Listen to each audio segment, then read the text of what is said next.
Bonjour les amis et bonsoir, c'est moi l'aigle de Kolwezi, le grand Sayambo. Aujourd'hui c'est samedi, le 6 avril 2024.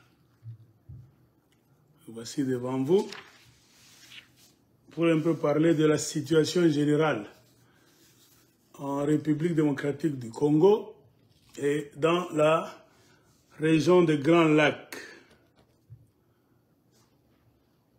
Alors, chers amis,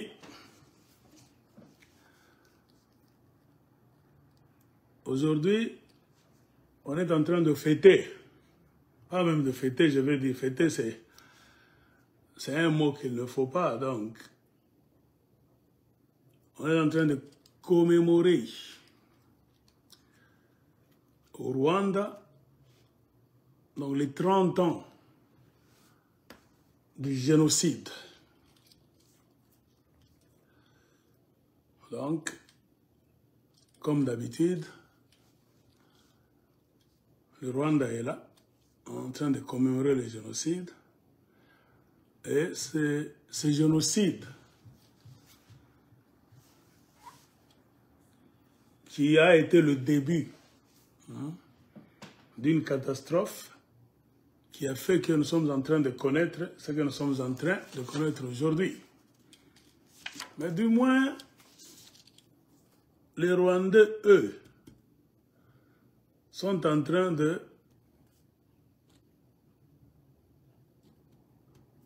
commémorer le génocide du peuple rwandais,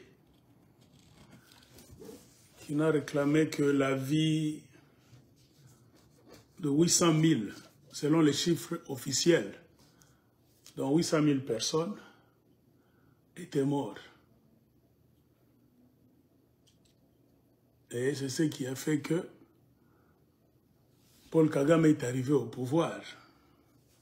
Et n'oublions jamais, avant ce génocide, il y a eu quoi? La mort de 2 présidents bantous. Donc du Rwanda et du Burundi. Donc c'était dans un piège, là on les a piégés pour aller à Arusha en Tanzanie, soit disant que c'est pour signer les accords de paix, d'entente pour la bonne cohabitation des Tutsis et des Hutus au Rwanda. C'était déjà un plan bien échafaudé par les supporters du régime de Kagame, qu'il fallait amener presque les grandes têtes de la région des Grands Lacs à Arusha en Tanzanie, afin maintenant de chercher comment les éliminer et pousser le bouchon pour que Kagame soit installé au pouvoir. Ainsi, quand Habyarimana, se trouvant à Arusha en Tanzanie, a accepté presque toutes choses, malgré que les Américains, influençant la Banque mondiale, le Fonds monétaire international et beaucoup d'autres institutions dans le monde, menaçant même des pays étrangers qui pouvaient continuer à collaborer militairement avec le régime d'Habyarimana. Donc l'Amérique, je veux dire, avait pesé pour pousser le Rwanda d'Habyarimana dans l'isolement. Donc avec un plan derrière la tête. C'était pour asséner le dernier coup au régime d'Habyarimana et faire par tous les moyens, faire de toutes les façons que Kagame soit installé au pouvoir. Et quand vous amenez une minorité venant du dehors, que vous avez déjà aidé à infiltrer le Rwanda, et que vous voulez l'installer au pouvoir par la force, cela n'allait pas se passer facilement. Bien sûr, il fallait s'attendre à un clash. Et on avait même demandé à Kagame, par beaucoup d'institutions du monde, beaucoup de chefs de gouvernement qui savaient le jeu que l'Amérique jouait, avaient interpellé Kagame pour lui poser la question. Es-tu en train d'accepter ce jeu? Donc, arriver au pouvoir par tous les moyens, tu ne sais pas le prix à payer. Tu vas faire tuer les Tutsis et beaucoup d'autres Rwandais inutilement. Kagame a répondu, je m'en fous. Moi, ce que je veux, c'est arriver au pouvoir. Ainsi, l'Amérique a poussé le bouchon. Habyarimana a tout accepté et on a calculé pendant qu'il était à Arusha en Tanzanie. C'est quand on a attaqué le Rwanda. Une forte attaque a bouleversé même la concentration d'Habyarimana dans cette réunion qui s'est tenue à Arusha. Habyarimana était obligé de faire quoi? De rebrousser chemin rapidement au Rwanda, parce que c'est lui le chef de l'État, pour aller faire quoi? Donc, voir comment gérer la situation de guerre, cette attaque farouche qui probablement pouvait le mettre dehors, lui et son régime. Mais c'était l'après-midi, quand Habyarimana voulait quitter Arusha pour rentrer, afin d'arriver au Rwanda à temps, c'est-à-dire pendant qu'il faisait encore jour, Museveni a joué un rôle pour faire retarder Habyarimana. Chaque fois, Habyarimana disait non, je dois rentrer. Museveni jouait un rôle pour faire retarder Habyarimana afin qu'il ne rentre pas pendant la journée, pour qu'il n'arrive pas au Rwanda, donc avant le coucher du soleil. Museveni savait ce qu'il faisait. J'ai lu ça dans quel livre? Le retour du Mwami. Donnez-moi une minute. C'est parce qu'il y a commémoration du génocide rwandais. Nous devons en parler et regarder maintenant du côté du Congo ce qui est en train d'arriver. Donnez-moi un temps. Le livre, je l'avais, il n'y a même pas beaucoup de minutes ici. Le dossier du Rwanda, nous devons tout faire. Le lire et comprendre ce qui fait que les Congolais souffrent jusqu'à aujourd'hui. Voyons voir.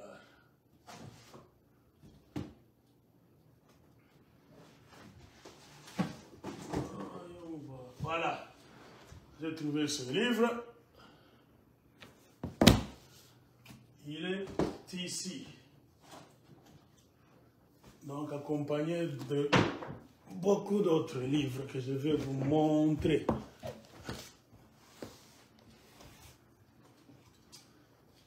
Donc parlons sur la base des recherches scientifiques. C'est ce que nous encourageons aux Congolais de faire.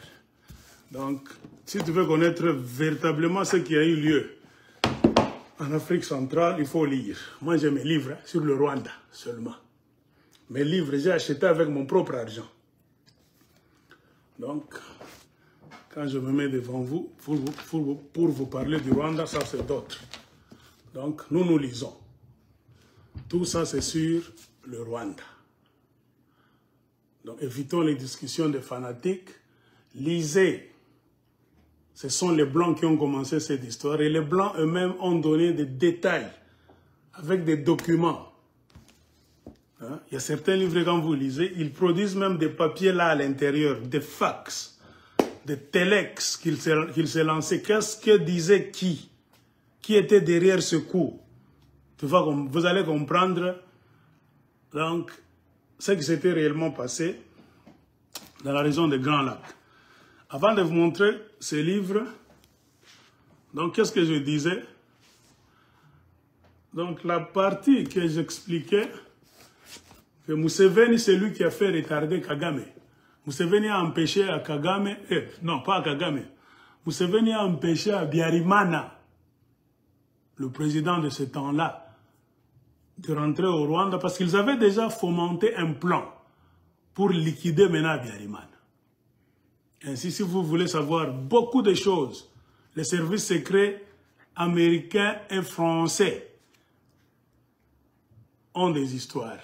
Vous allez comprendre le jour J, avant l'assassinat d'Habyarimana.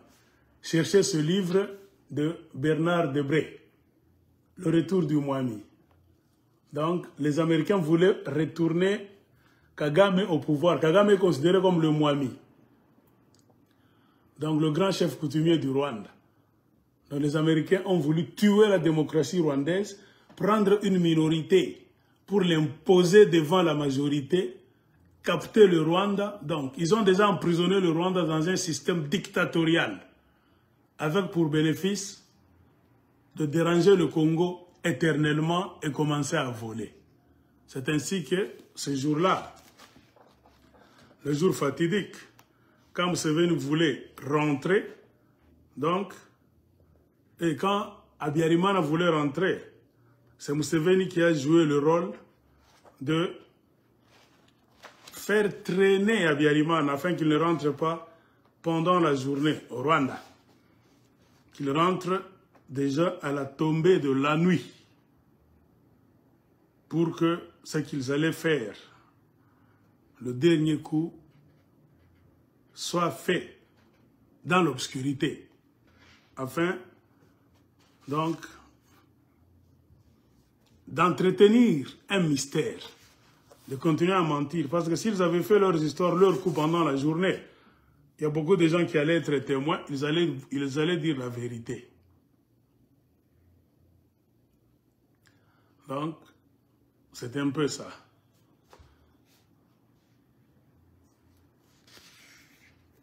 Le génocide a commencé, tout ça, la guerre des médias. Donc, cherchez ce livre et lisez, vous allez comprendre ce que je viens de vous dire. Pendant ce temps, la minorité Tutsi avait déjà infiltré le Rwanda avec l'aide de la MINUAR, la mission de l'ONU au Rwanda, qui était chapeautée par un général canadien. Donc, ce général-là travaillait pour le compte des États-Unis d'Amérique, un Canadien anglophone et francophone. Lui, il était francophone. Le Canada est divisé en deux. Il y a des endroits où on parle français, c'est le Québec. Hein? Donc, Bill Clinton, c'est lui qui était président des États-Unis en ce temps-là. Il avait joué bien. Donc, pour bloquer toutes les résolutions à l'ONU, afin que le Rwanda ne soit pas aidé, le Rwanda soit isolé. Ainsi, sous l'instigation de Bill Clinton, on a envoyé ce général qui s'appelle Roméo Dallaire. C'est lui le général qui a fait infiltrer, qui était en charge de l'ONU, des casques bleus, pendant, avant, pendant et après le génocide du Rwanda. Il a joué un mauvais rôle contre les Hutus, mais en faveur des Tutsis, parce que c'est Bill Clinton qui l'avait mis là-bas. Donc, les États-Unis ont forcé, ont imposé ce général comme le chef de l'ONU des casques bleus, parce qu'ils avaient déjà un plan. Tout ça pourquoi? C'est pour contrecarrer la France, qui avait des liens étroits avec le Rwanda, le Burundi et même le Zaïre de Mobutu. Or, pour faire un coup, il fallait d'abord diviser les pays, les séparer et permettre à ce qu'un corps étranger entre. Un corps qui ne serait pas francophone. Hein? C'est ce qu'il fallait faire. Et pour chasser la France. Parce que la vraie guerre, disons les choses telles qu'elles sont. Ce qui a mené même le génocide du Rwanda, c'était le combat de la France et des États-Unis d'Amérique pour le contrôle de la région des Grands Lacs. Point barre. L'Amérique voulait contrôler la région des Grands Lacs qui était à majorité dans les mains de la France. Donc la France a réussi pendant beaucoup d'années à faire activer sa diplomatie pour être l'ami des présidents des 3 pays stratégiques, le Burundi, le Rwanda et le Zaïre de Mobutu. Et la présence de la France là-bas gênait les Américains qui voulaient faire le coup du siècle, c'est-à-dire n'ayant pas donc de tradition avec les pays francophones, eux sont anglophones. Il fallait maintenant s'imposer là-bas, chasser la France. Et c'est le combat des États-Unis et de la France qui est à la base de ce qu'on a appelé plus tard le génocide. La France soutenait le régime en place d'Abiyarimana, donc les Hutus, en bref. Les États-Unis entraînaient déjà la minorité Tutsi en Ouganda et avaient déjà commencé à les pousser pour les faire retourner au Rwanda par la force depuis le 1er octobre 1990. C'est quand ils ont tiré un coup pour la première fois et la guerre a commencé. Donc ça faisait 3 ans que les Rwandais de Kagame se battaient et avaient déjà capturé beaucoup de localités et de provinces à l'intérieur du Rwanda. Et l'étau se resserrait sur le président Abiyarimana car l'armée de Kagame, les rebelles donc, bénéficiaient du soutien des États-Unis d'Amérique et même du Canada. On leur fournissait des armes, des médicaments et même à manger par l'Amérique et le Canada, avec des gros porteurs des avions qui descendaient à Entebbe, en Ouganda. Et des camions maintenant prenaient ces fournitures là-bas, soit en médicaments, nourriture et autres choses, et les faisaient entrer dans des zones déjà occupées par Paul Kagame. Donc Paul Kagame ne manquait de rien. Vous comprenez? C'était ça. Donc, Kagame était surarmé. Et pendant que Paul Kagame était surarmé, de l'autre côté, Abiyarimana était au pouvoir. Son armée n'avait pas de munitions et même un arsenal adéquat. Parce que l'Amérique de Bill Clinton avait pesé pour empêcher au régime d'Abiyarimana donc de coopérer avec les autres pays militairement. Toutes les coopérations militaires entre le Rwanda d'Abiyarimana et des autres pays du monde étaient cassées, empêchées, interdites par Bill Clinton. L'économie du Rwanda aussi était attaquée. Tout ce que le Rwanda ne vivait et ne continuait à vivre par l'agriculture. Et surtout, c'était le café. Les Rwandais produisaient du café pour faire leur budget annuel et ils quémandaient. C'est la tradition. Le Rwanda, c'est un pays pauvre. Bill Clinton a manigancé avec la Banque mondiale et le Fonds monétaire international pour faire monter les cours de café. On peut faire descendre les cours de café. Parce que si on faisait monter les cours de café, c'est-à-dire le Rwanda d'Abiyarimana allait vendre son café à plus cher. Mais il fallait faire descendre, faire chuter les cours de café. Ainsi, le Rwanda, qui misait sur la vente de café, allait tomber en faillite. Donc, n'allait pas avoir de sources d'argent. C'est ainsi, l'étau s'est resserré autour du régime d'Abiyarimana. C'était un combat injuste. Donc, c'est l'Amérique qui est allée tuer Abiyarimana, qui est allée le presser et le tuer à travers Kagame. C'est ça la vraie histoire. Si Kagame était laissé seul, avec les Tutsi minorités derrière lui, Kagame n'allait jamais faire face à Abiyarimana et le faire partir.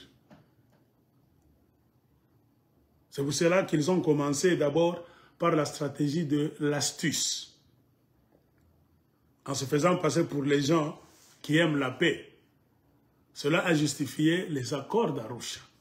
Ils se rendaient chaque fois à Arusha pour parler, afin de voir comment ils allaient gérer leur pays ensemble. Abiyarimana n'a pas refusé. Abiyarimana a presque tout accepté. Pourquoi Abiyarimana avait tout accepté? Parce qu'il savait que je suis en train de faire face à une minorité de Tutsis. Même si nous allons aux élections aujourd'hui, au Rwanda, Abiyarimana le savait déjà quand il était vivant.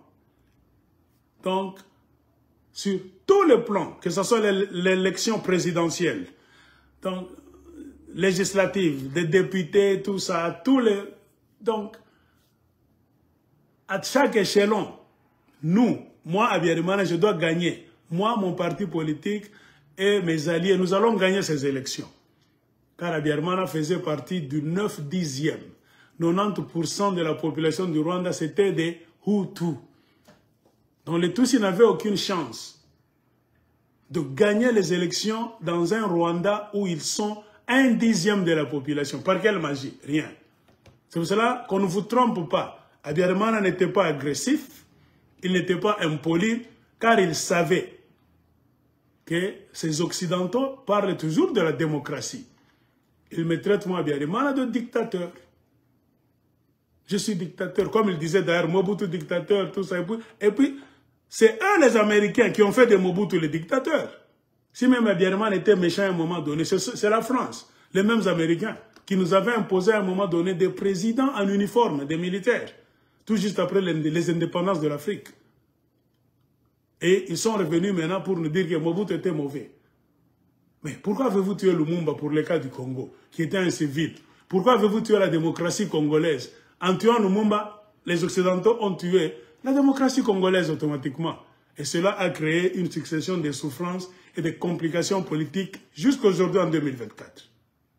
La mort de Lumumba continue à hanter la politique du Congo.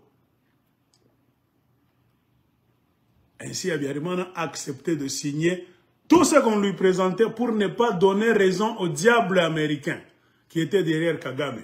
Parce que si vous résistez, vous commencez à discuter, non, nous n'allons pas signer ceci, non, discutons, diminuer ceci, augmenter cela, ils vont vous donner, ils vont avoir raison que parce que vous ne voulez pas signer, maintenant nous allons vous faire partir par la force. Or, le conseil d'Abiyarimana lui avait dit, signe. Nous sommes prêts à partager le pouvoir avec nos frères Tutsis, qui étaient en exil, ça fait longtemps, qu'ils retournent, nous sommes tous Rwandais. Et comme Abiyarimana avait accepté cela, il venait déjà de gagner. Abiyarimana venait de gagner la guerre psychologique contre les États-Unis d'Amérique. Et les Américains étaient mécontents.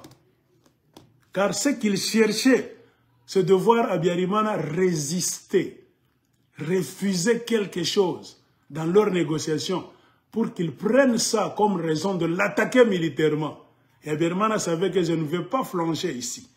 Je vais accepter tout, car je sais que, honnêtement parlant, Kagame ne prendra jamais le pouvoir, car il a 1/10e du peuple rwandais derrière lui. Moi, j'ai 9/10.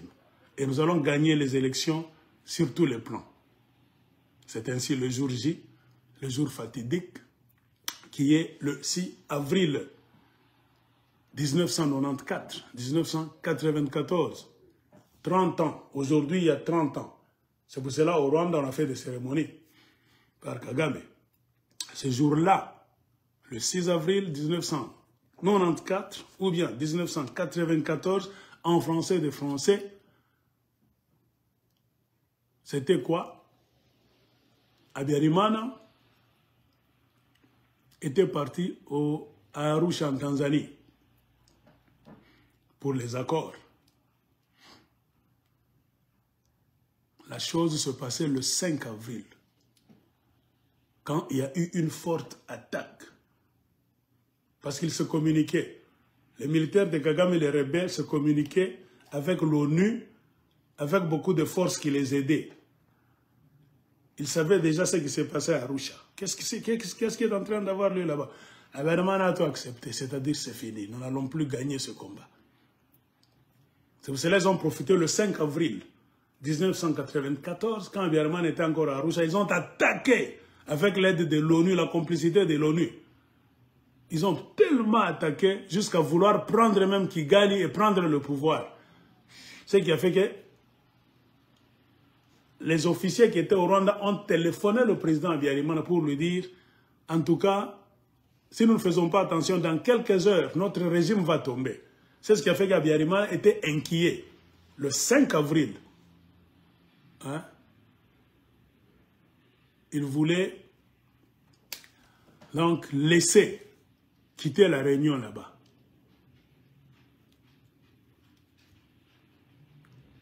Inquiétude. Alors, comprenez un peu de cette façon.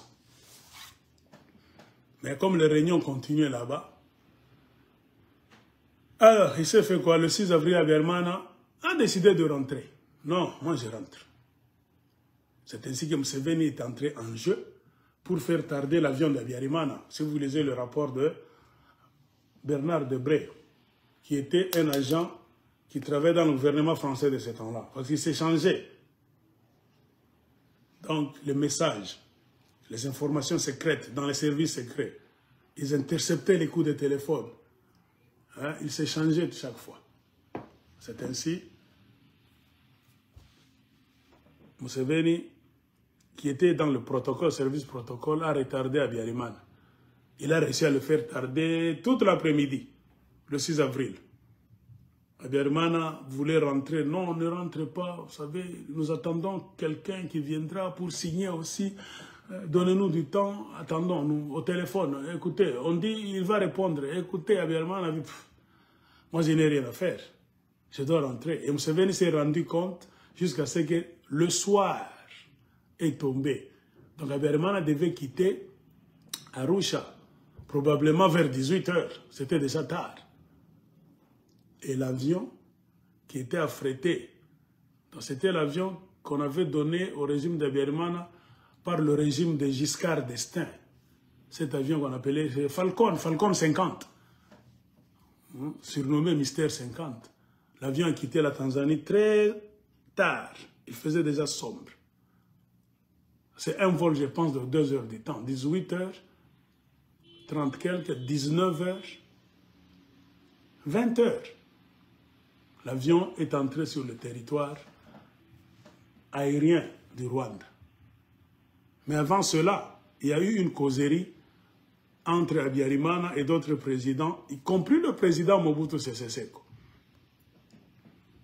Il a approché Abiyarimana, tout de suite quand Abiyarimana voulait sortir pour aller à l'aéroport. Mobutu lui a dit, écoute, attends, pourquoi tu es pressé? Il ne faut pas t'hasarder à rentrer aujourd'hui.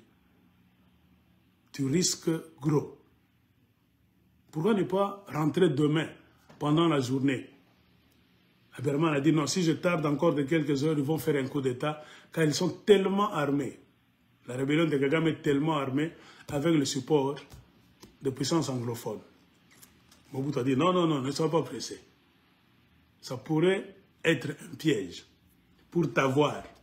Et puis survoler l'espace aérien pendant ce temps de guerre. Ce n'est pas une bonne chose. Pourquoi ne peux-tu pas prendre mon avion? Allons ensemble. Mobutu avait proposé à Abiyarimana de prendre l'avion de Mobutu ensemble, aller à Kinshasa, même à Badolite. Et arrivé là-bas, on allait prendre toujours un avion congolais zaïrois pour aller amener Abiyarimana à Goma le lendemain. C'est ce que Mobutu avait proposé. Et à partir de Goma, selon le plan de Mobutu, Abiyarimana devait entrer par véhicule au Rwanda, bien escorté et sécurisé, en pleine journée, pour minimiser les risques d'attaque et d'assassinat. Mais Abiyarimana était tellement excité, donc tellement abattu. Il pensait que s'il attendait quelques heures de plus en Tanzanie, un coup d'État allait être fait et il allait rater tout. Ainsi Mobutu a dit, je n'ai rien à faire, tu peux rentrer. Et pourquoi Mobutu était au courant de tout ça? Mobutu sentait qu'il y avait un piège quelque part. On était en train de piéger Sori Abiyarimana. Mobutu le savait pourquoi? Parce qu'il était en train de bénéficier des services secrets, de certaines informations venant des services secrets de la France, car Mobutu c'était l'homme des Français. C'est écrit ici. Et ce monsieur a travaillé dans le gouvernement français, Bernard Debré. Il avait des informations de première qualité, attestant les conversations entre Mobutu et Abiyarimana. Car de la même manière que Kagame et Museveni bénéficiaient des soufflements d'informations venant des services secrets des Américains qui étaient leurs coachs, Mobutu, Abiyarimana et le président burundais de ce temps-là étaient supportés par la France. Eux aussi bénéficiaient des informations qu'on leur jetait à compte-gouttes par les services secrets de la France. C'est ça le jeu qui était là. Car le vrai combat, ce n'était pas le combat des Tutsis et des Hutus. Ce jour-là, pendant ce temps-là, non. Ce n'était pas le combat des Rwandais entre eux, non. Ça, c'était une illusion. Le vrai combat de ce temps-là, qui est arrivé à l'apogée le 6 avril 1994, c'était le combat entre la France et les États-Unis d'Amérique pour le contrôle de la région des Grands Lacs. C'est pour cela que la France faisait tout pour que le régime des Hutus demeure là-bas. Et ce n'est pas un péché. Pourquoi? Parce que l'Amérique aussi supportait la rébellion des Tutsis. Donc, comment est-ce que l'Amérique doit condamner la France qui supportait le régime en place, bien que c'était un régime des Hutus? Toi aussi, Amérique, tu es en train de supporter une rébellion, c'est illégal. Tu es en train de déstabiliser un pays en donnant l'arsenal à une minorité de Tutsis, c'est illégal. C'est pour cela qu'il fallait aller s'asseoir autour d'une table pour qu'il n'y ait pas de morts ou bien pour minimiser. Donc, le pourcentage des attaques et des catastrophes. Habyarimana a réussi à jouer le coup du début jusqu'à la fin parce qu'il bénéficiait des conseils des spécialistes du monde.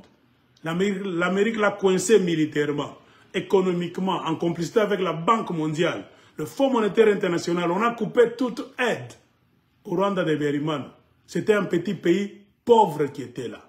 Et pendant 3 ans, Kagame a attaqué. Les militaires d'Habyarimana se battaient sans renouveler leurs munitions. Donc, ayez déjà cette image.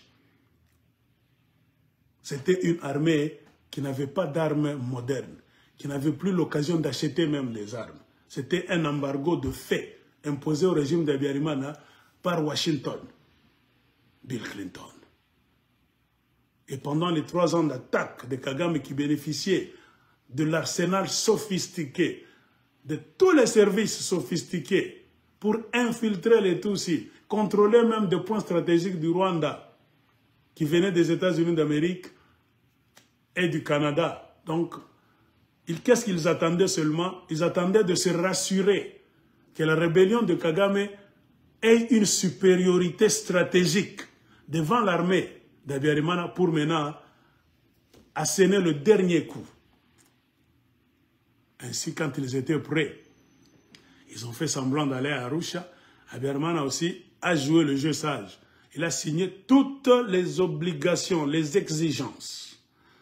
Partager le pouvoir. Ils ont même exigé que les Tutsis seraient 50%.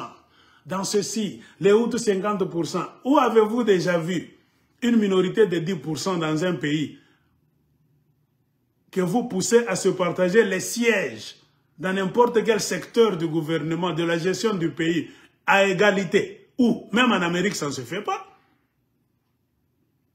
Ça ne se fait pas. On partage les sièges selon la démographie. Même aux États-Unis. Pourquoi ils disent seulement chaque fois que les Blancs sont majoritaires? C'est la majorité. Ils appellent les Noirs et les Hispaniques en Amérique la minorité. C'est-à-dire s'ils veulent se partager le gâteau économique, même politique, c'est les Blancs qui prennent la part de lion aux États-Unis d'Amérique. Pourquoi? C'est eux qui dirigent le pays, même s'ils ne mettent pas au monde. Ils vont importer d'autres Blancs venant des 4 coins de la planète Terre, dans leur système de quoi?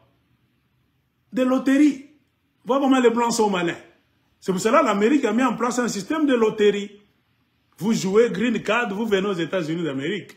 Et quand ils font ça, ils n'amènent jamais beaucoup de Noirs. Non, ils peuvent prendre un Congolais là-bas, un Zimbabwéen, tout ça. Mais en secret, ils amènent beaucoup de Blancs, qu'ils forment même.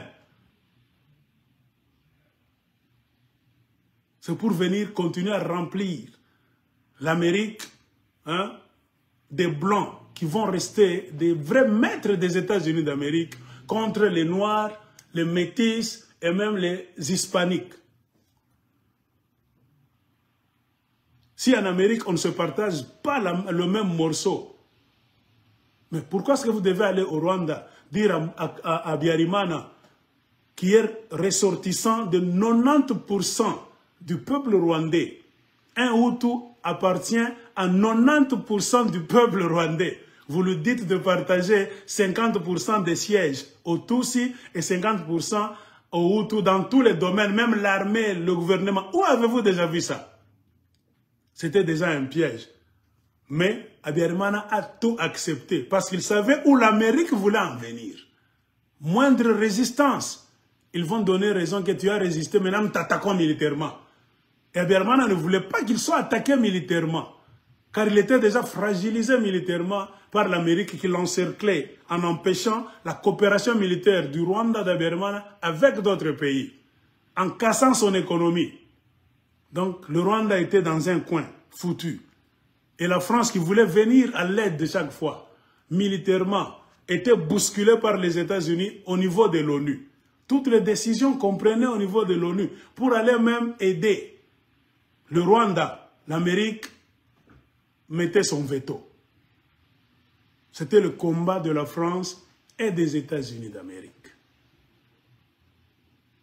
C'est pour cela que les Français ont dit non, si nous ne faisons rien, nous nous rabattons sur les caprices diplomatiques de nos pays. Ce pays-là va éclater. Ainsi, la France a mis en place l'opération turquoise. C'était pour aller sauver, pour empêcher qu'il y ait clash ethnique. L'Amérique était en train d'attiser le clash ethnique, de donner trop d'importance aux Tutsis et de diminuer l'importance aux Hutus, qui étaient majoritaires et qui avaient le pouvoir. Non, c'est-à-dire, vous êtes en train, vous voulez voir quoi? La France a dit, non, nous connaissons ce pays-là, ça fait longtemps. C'est un pays ami. Ils ont mis en place l'opération turquoise pour aller faire parachuter les paracommandos français qui ont divisé le Rwanda en deux, selon des zones de tension. Comme pour dire, les Tutsis, vous devez rester de ce côté, les Hutus, rester de ce côté. C'était ça même, le but de l'opération turquoise. L'Amérique, voyant que la France est en train de vouloir donner des solutions pour qu'il n'y ait pas guerre. La France ne voulait pas qu'il y ait guerre, qu'il y ait élection, parce que la France était du côté d'Abiyarimana. Ils allaient rafler tout, ils allaient gagner tout. Mais l'Amérique ne voulait pas qu'il y ait élection, qu'il y ait guerre. Parce que l'Amérique avait la supériorité de muscles, force de frappe. Nous allons nous battre, nous allons imposer Kagame là-bas. L'Amérique avait tout mis en place. L'Amérique avait même infiltré l'ONU avec ce général Dallaire, qui est canadien, francophone et anglophone. C'était un général qui travaillait pour les services du gouvernement américain et qui donnait ses rapports à Bill Clinton. Et quand il a fini de faire tuer les gens au Rwanda, il est allé écrire un livre, Shake Hands with the Devil, c'est-à-dire il a serré la main du diable. Or, c'est lui le diable. Un diable qui se fait passer pour un ange, il écrit un livre qu'il intitule Shake Hands with the Devil, The Failure of Humanity in Rwanda. Donc l'échec humanitaire au Rwanda. Qui a créé l'échec? C'est l'ONU, qui était manipulée par le régime Bill Clinton. Donc faites attention, l'ONU, c'est une machine à mafia. C'est pour cela que nous vous disons, surtout vous qui êtes encore en Afrique, qui n'avez pas encore eu accès à des documents sensibles, n'ayez pas confiance dans une machine qu'on appelle l'ONU. C'est la mafia bien organisée des Occidentaux pour vous prendre en charge sous tutelle. Vous espionner, faire entrer des armes et tout. Pour donc vous fragiliser. Ainsi, le jour J, le 6 avril, je voulais dire, j'ai raconté comment Abiyarimana était inquiet, après avoir été retardé par Museveni, après avoir parlé à Mobutu qui lui avait dit carrément de ne pas aller rentrer au Rwanda ce soir pour minimiser le risque d'assassinat, mais d'aller au Congo avec l'avion de Mobutu. À partir du Congo le lendemain, Mobutu allait encore lui donner un autre avion pour qu'il puisse aller descendre à Goma. Et à partir de Goma, Abiyarimana allait entrer par véhicule en pleine journée avec une escorte même des militaires de Mobutu, les phases. Il allait le conduire très bien et le laisser dans les mains même de l'ONU. Allez, escorter, c'est votre rôle. Vous êtes ici pour faire la paix. Les Onusiens, Abiyarimana est ici, amenez-le à la présidence. Mais Abiyarimana, lui, était tellement dépassé, il tenait à tout prix de rentrer au Rwanda ce soir-là, cette nuit-là. Ainsi, il a quitté un peu trop tard, aux alentours de 18 heures passées. Son avion est arrivé au Rwanda à 20 heures. Ça a commencé à survoler le ciel rwandais. Sur le sol, à la présidence, les enfants d'Abiyarimana étaient en train de nager dans leur piscine, à la résidence présidentielle. Ils ne s'attendaient pas que leur papa allait revenir, parce qu'avant d'aller à Arusha, il avait donné le calendrier. Ils allaient continuer à discuter pour un certain nombre de jours. Vous comprenez? Ils n'attendaient pas que leur papa allait retourner ce jour-là. Non. Mais, connaissant très bien le bruit du moteur de l'avion de leur père, les enfants d'Abiyarimana qui nageaient dans la piscine cette nuit-là, bien ce soir-là, ont vu un appareil passer là-bas. Ils ont vu les feux d'un appareil là-bas. Oh, ça, c'est l'avion de papa. Nous connaissons bien le son. Notre papa ne doit pas rentrer ce soir. Or, leur papa, pressé par les événements sur terrain, des attaques qui étaient dans d'autres provinces là-bas, était obligé de rentrer pour prendre la situation en main. Ainsi, quand il est arrivé dans le ciel rwandais, il devait descendre. Et un président ne doit pas descendre en désordre. Il doit descendre à un endroit qu'on appelle un endroit réservé pour le président de la République, dans un aéroport. Mais curieusement, quand l'avion d'Abiyarimana s'est annoncé et a commencé à survoler le ciel rwandais, on lui a dit par la tour de contrôle d'attendre un tout petit peu. Attendre quoi? Parce que sur la piste de l'avion présidentiel, qui était réservé au président de la République, il y avait un autre avion qui était déjà là. Ce qui était inhabituel. Donc les gens de la tour de contrôle ont dit aux pilotes d'Abiyarimana, ce soir-là aux alentours de 20 heures, de leur donner un peu de temps, le temps de déplacer cet avion qui était sur la piste présidentielle, et ils allaient atterrir.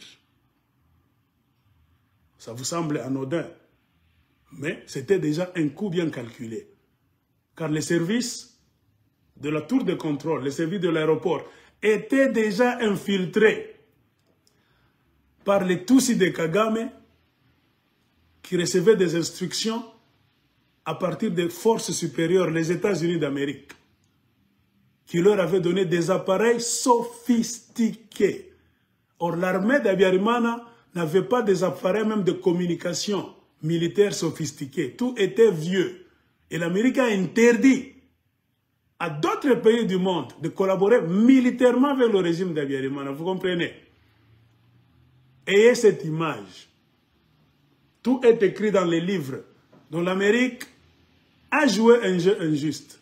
Donc, tous les appareils de communication, même militaires, qu'avait le régime d'Abiyarimana, les militaires dans l'armée d'Abiyarimana, c'était des vieux appareils qui avaient de la peine à capter, à intercepter d'autres communications dans les services secrets.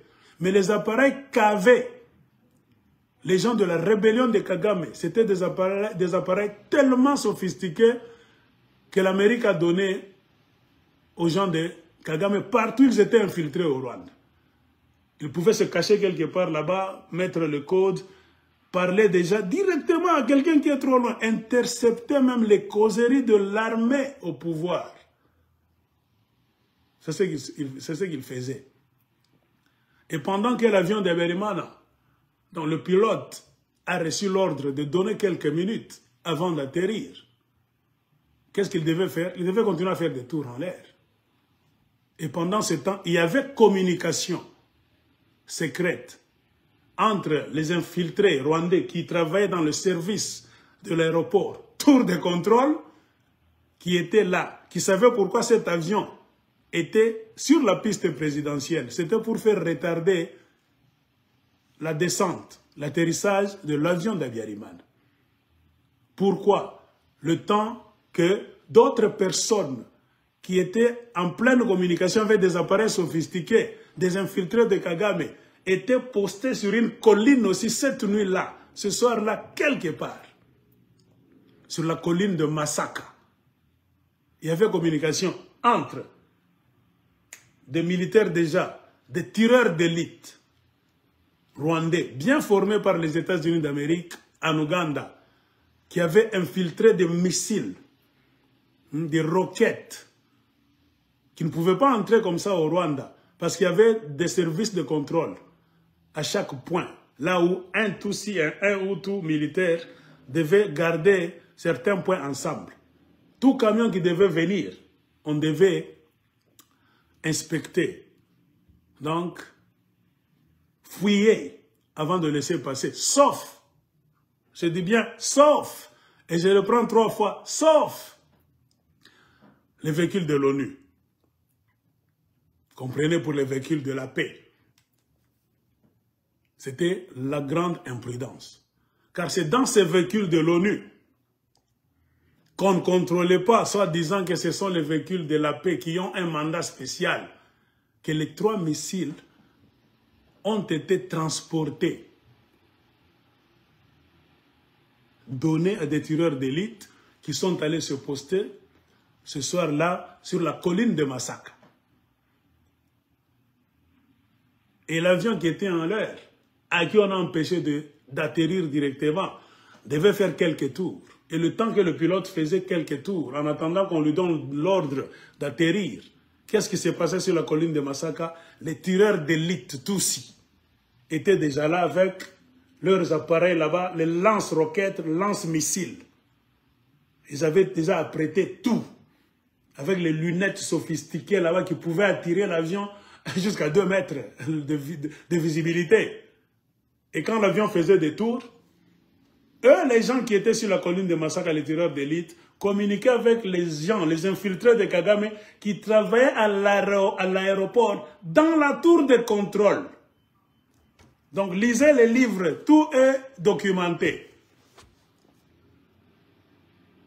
Donc, c'est quand les tireurs d'élite, postés sur la colline de Masaka, allaient dire, « Ok, nous avons réglé bien nos lanceurs. Donc, donnez maintenant l'ordre au pilote d'Abiyarimana d'atterrir. » Vous comprenez? Donc, les lanceurs communiquaient avec la tour de contrôle, avec des appareils sophistiqués leur fournis par les États-Unis d'Amérique. Les gens à la tour de contrôle disaient, « Ok, comment? Oh, laissez-le faire un tour. Nous voulons ajuster nos armes. » Ok. Et les gens qui étaient postés sur la colline de Masaka ont dit, maintenant, tout va bien. C'est-à-dire, ok, ok, alpha, ok, alpha, bêta, tu vois leur code là-bas. Alpha, ok, tout va bien, ok, 100%, 5 sur 5. C'est maintenant la tour de contrôle a donné l'ordre au pilote d'Abiyarimana qui était français d'atterrir. Allez, tour de contrôle, demande au vol, je ne sais pas, XY, permission d'atterrir.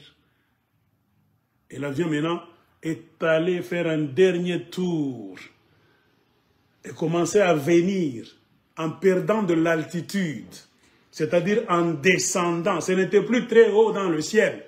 Ça descendait et en descendant, ça devait passer devant la colline de Masaka, là où les tireurs d'élite avaient déjà prêté leurs roquettes, leurs missiles. Vous comprenez? Et quand l'avion descendait, ça perdait de l'altitude. C'est passé presque devant la colline de Masaka. Parce que tout était calculé. Les tireurs d'élite savaient que nous devons nous poser ici. L'aéroport est là-bas. Les avions font de tout. Était déjà... Ils avaient infiltré le Rwanda de Berimana depuis longtemps. Ils marchaient et buvaient avec les autres Rwandais. Parfois en civil. On les prenait pour... Bon, ce sont des gens, ce sont nos frères tous qui est dans la cité telle, telle, telle. Or, c'était déjà des militaires bien formés en Ouganda, dans des camps de militaires sponsorisés par les États-Unis d'Amérique, le Canada et d'autres anglo-saxons. Ils étaient déjà prêts. Et quand l'avion descendait, bah, ils ont tiré sur l'avion. Ça s'est passé 2 ou 3 coups. Attends, j'ai lu cette histoire il y a longtemps. Hein. Combien de missiles? Attends que je pose la question à monsieur qui connaît tout.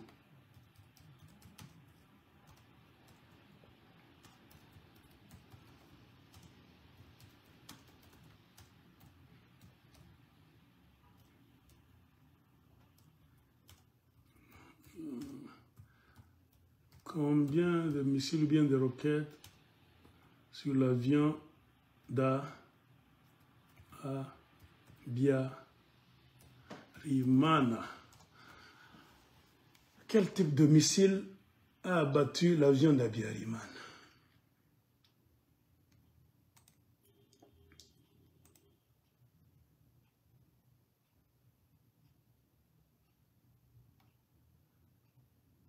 Attentat du 6 avril.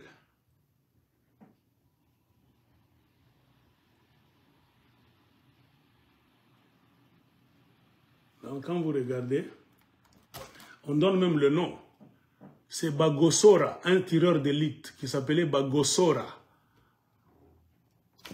qui avait tiré. Attends que j'agrandisse. Voilà l'avion d'Abiyarimana. C'est ici. C'est la sorte d'avion d'Abiyarimana. C'est Falcon, hein? Falcon 50. Textuellement, c'était dans un avion pareil où se trouvait Abiyarimana ce jour-là, le jour fatidique. Donc, on continue à demander.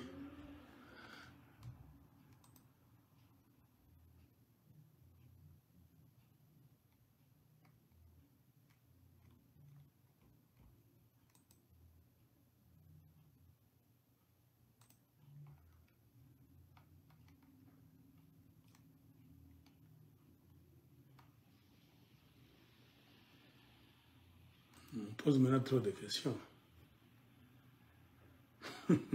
Pourquoi l'ONU n'est pas intervenue donc au Rwanda pour qu'il n'y ait pas tout ce qui s'est passé? L'ONU a dit que il y avait insuffisance de ressources et de volonté politique. Insuffisance de ressources, vous êtes riche, l'Amérique est riche. L'Amérique a déjà corrompu l'ONU. Voilà. On dit le 6 avril 1994, 2 missiles. Ce n'est pas 3, c'est 2.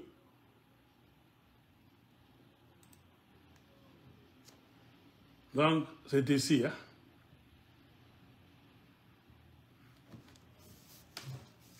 Donc, le 6 avril 1994, attends que je vous montre bien. Le 6 avril 1994, 2 missiles abattent l'avion du président Abiyarimana. Comment est-ce que les missiles s'étaient retrouvés au Rwanda? Le Rwanda n'avait pas de missiles dans son stock. Le régime d'Abiyarimana n'avait pas de missiles dans son stock. Et c'était parmi les armes défendues.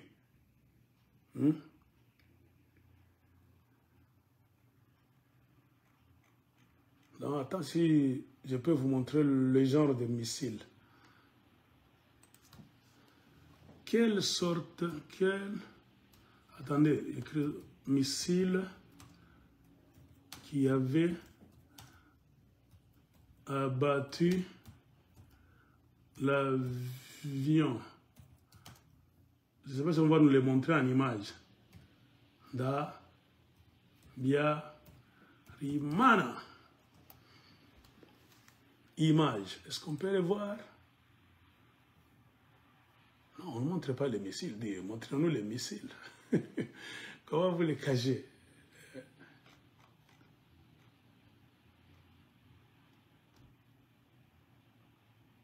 Attendez. Qu'ils écrivent en anglais. Peut-être que les Anglais vont nous montrer. Missiles that were shot at Abiyarimana's plane.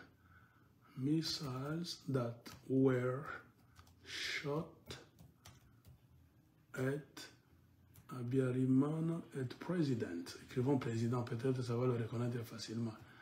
At President Abiyarimana plane.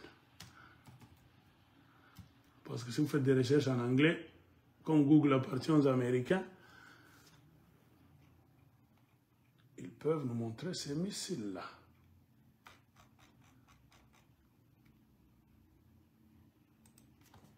Attendez d'abord, ils nous montre beaucoup de bêtises ici.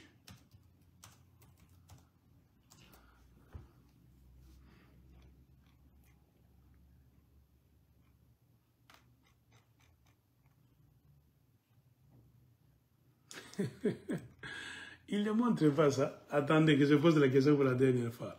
What kind of missiles were used to shoot President Habyarimana plane on April 6, 1994. Attendons voir.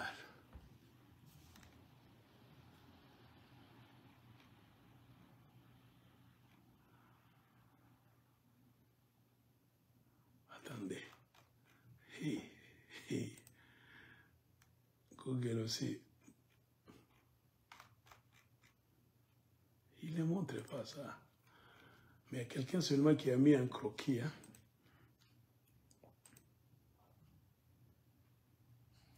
Une image. Donc, quelqu'un a mis une image.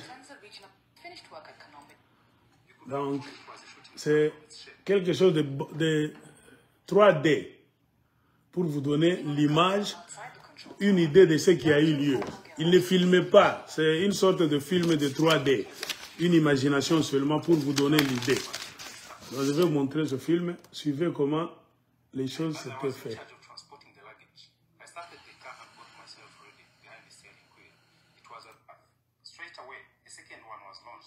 Lieutenant Colonel Musimo, also here. I realized and follow its descent. Attendez. Traveling west towards the airport, the pilot. Traveling west towards the airport, the pilot of the Falcon 50 calls the control tower and asks to land on runway 28. Suivez un peu, on va continuer à expliquer. Traveling west towards the airport, the pilot of the Falcon 50 calls the control tower and asks to land on runway 28. On the top floor of the control tower, a Belgian peacekeeper, Corporal Mathieu Gerlache, is on radio duty. He sees the runway lights come on and steps outside to monitor the plane's approach. 3 kilometers away, fellow peacekeeper Lieutenant Colonel Basuch Massimo has finished work at Kanombe Military Hospital and is sitting at home only 300 meters from the presidential residence. Down on the tarmac, a member of the Presidential Guard, Faustin Ramakuba, is preparing for Habyarimana's imminent arrival. As I was in charge of transporting the luggage, I started the car and put myself already behind the steering wheel. It was at that moment that I saw a shooting star heading towards the airplane. Leaning on a guardrail outside the control tower, Belgian Corporal Gerlache sees a flash of light. The point originated from the Kanombe camp. On est en train d'expliquer avec des croquis créés par des spécialistes. I realized it must have been missile fire. I was even more convinced that it was missile fire when I saw a second point of light Tu vois les missiles. coming from the same place and going in the Tu direction. vois comment ils ont tiré l'avion. Across the airport, Duty Commander Sindano is also watching the plane's approach. I saw a tracer bullet going up and following the airplane's path. Straight away, the second one was launched and hit the airplane in mid-flight. The airplane exploded with a crash, and a haze of gunfire broke out in all directions at the edges of the airport. Back inside the control tower, Patrice Milanesa is La tour de contrôle à l'intérieur maintenant. When I looked in the direction where the presidential airplane was coming from, Mais ce qu'ils ne nous disent pas, c'est qu'il y avait déjà des infiltrés dans la tour de contrôle. it was no longer responding. in nearby Kanombe. Lieutenant Colonel Massimo also hears an explosion. The blast was followed by 2 detonations. I went out of my house, and there I saw a ball of fire that was crashing to the president's land. Comment l'avion est tombé par terre. Massimo and others say that in the hours that followed, Ça, c'est beaucoup d'angles. Hein. eliminated eyewitnesses around Kanombe.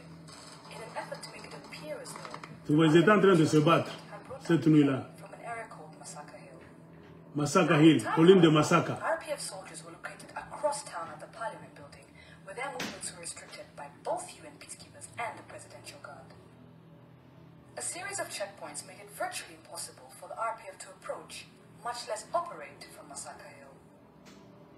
By comparing eyewitness testimony against a range of scientific data, British experts have determined that the president's plane was hit by at least one surface-to-air missile, fired from an area controlled by the presidential guard. Traveling hundreds of meters a second, the missile struck the left wing and fuselage, causing the plane to crash into the grounds of the president's residence, killing everyone on board.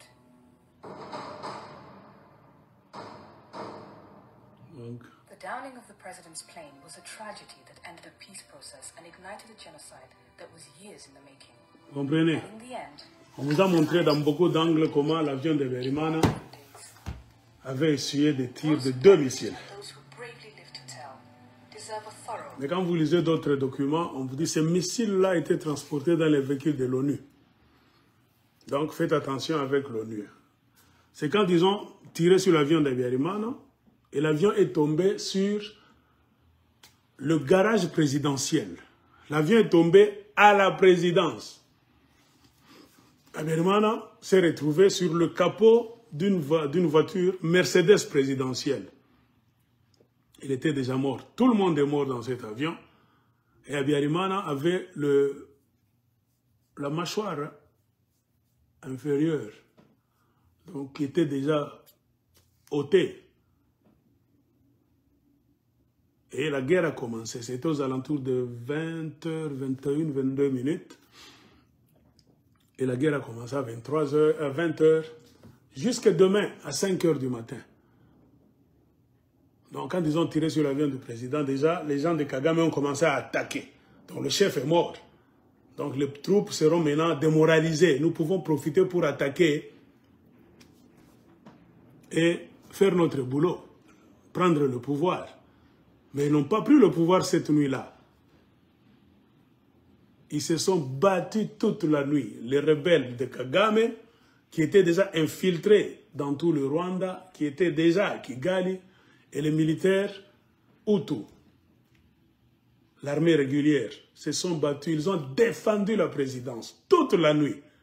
Les tirs étaient autour de la présidence. Le témoignage des enfants d'Habyarimana, même Agathe, la femme d'Habyarimana, vous disait, donc c'était la nuit la plus longue de notre vie. De 20h30 à plus ou moins 5h30 du matin, il n'y avait que des tirs autour de la présidence. Tout le monde voulait s'emparer de la présidence. Parfois, ça venait, vous sentez, on tire dans votre parcelle. Mais l'armée d'Habyarimana a prouvé que c'était une armée forte, en dépit de beaucoup d'injustices qu'on lui a infligées par le système de mafia, le système international, avec l'Amérique de Bill Clinton en tête, pour lui priver de signer des contrats d'entraînement avec les autres pays du monde, la livraison des armes. Ils ont influencé la Banque mondiale, comme je vous ai dit, le Fonds monétaire international, pour casser donc le business du Rwanda qui reposait sur la vente des cafés. Donc ils ont tout fait pour faire couler le cours des cafés. Donc le Rwanda était un petit pays pauvre dans un coin, déplumé par le régime de Bill Clinton. Tout ça pourquoi? Parce qu'ils voulaient mettre Kagame au pouvoir par la force. Comme la voie démocratique ne pouvait jamais marcher, comme je l'ai expliqué, vu que les Hutus étaient majoritaires, 9/10 au Rwanda, ça n'allait pas marcher, il fallait utiliser des moyens diaboliques. Donc, créer même des scandales, c'est ce qui a eu lieu. La mort de Habyarimana a ouvert maintenant une porte aux plus grandes atrocités qui ont commencé la nuit. Les gens ont commencé à s'attaquer dans des quartiers. C'était 20h30. L'information a été faite circuler. Banaoua président, Babomi président, ils ont tué le président Habyarimana. Oh, voilà. C'était maintenant le conflit.